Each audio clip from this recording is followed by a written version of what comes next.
ফিলিস্তিন নিয়ে চিন্তা করি না, কারণ ফিলিস্তিনের ব্যাপারে আল্লাহর রাসূলের ঘোষণা আছে, এটা আবার স্বাধীন হবে, আবার মুসলমানদের হাতে আসবে। কারণ এখানে আমাদের দ্বিতীয় কিবলা আছে, কি নাম বলেন বলেন, যেখানে বিশ্বনবী নিজে 17 মাস মুখ করে নামাজ পড়েছিলেন, ও জায়গাটা ধ্বংস হতে পারে না। আল্লাহ পাক অবশ্যই তিনি দেখবেন।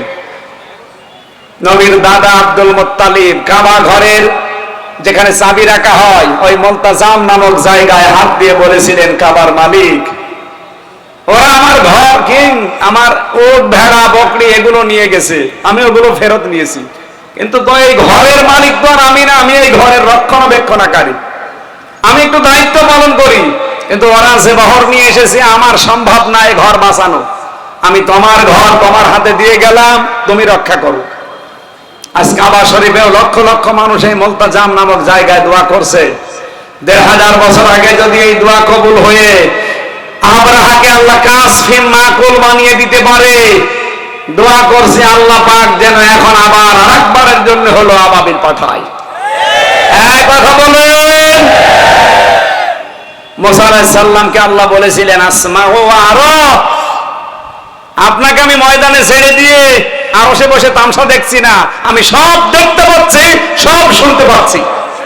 সুতরাং আজ বিশ্বের মুসলমানেরা, ওয়াইদু লাহুম মাসতাতাতুম মিন কুওয়াতি ওয়া মির রিবাতিল খায়ল, আল্লাহ বলেন ইসলাম ধ্বংস করার জন্য ওরা যেটা হাতে নেয় ওটা উল্টিয়ে ইসলামের পক্ষে কাজে লাগাও।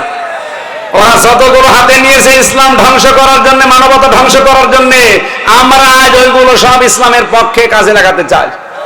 8 মাসে আমরা অনেক কিছু অন্তত আমাদের দেশে নিয়ে ফেলেছি।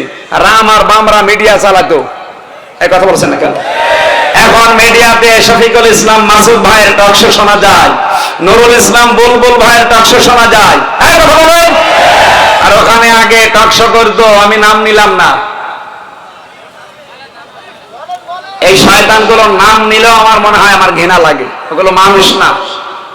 উঠতো কোনো কাজ নেই, শাহরিয়ার কবির, ওর জন্মই হয়েছে একামতে দিনের বিরোধিতা করার জন্য।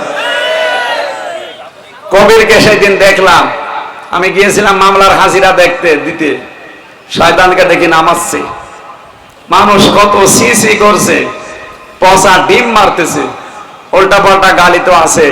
এরপরও এই পৃথিবীর জালেমদের মুনাফিকদের শিক্ষা হয় না, এখনো অনেকে তলে তলে মুনাফিকি করে যাচ্ছে। কবে হুঁশ ফিরবে আপনার? দুনিয়ার জীবন যেহেতু আমরা কিছু মনে করি না, আমাদের টার্গেট আখিরাত।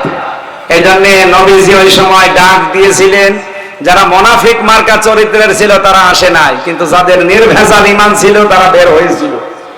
আজ বাংলাদেশে এই কথা সবার কাছে ভালো লাগবে না, মুনাফিকের মতো চরিত্র যাদের, কোরআনের কথা শুনলে ভালো লাগবে তাদের, কিন্তু যারা পরিমাণ ঈমান যাদের আছে, আমরা কিন্তু আজ উদ্বুদ্ধ, আমরা তৈরি করতে চাই এ বাংলাদেশের মিডিয়াগুলো ইসলামের হাতে থাকবে, পত্রিকাগুলো ইসলামের হাতে থাকবে, ডাক্তারগুলো ইসলামের হাতে থাকবে।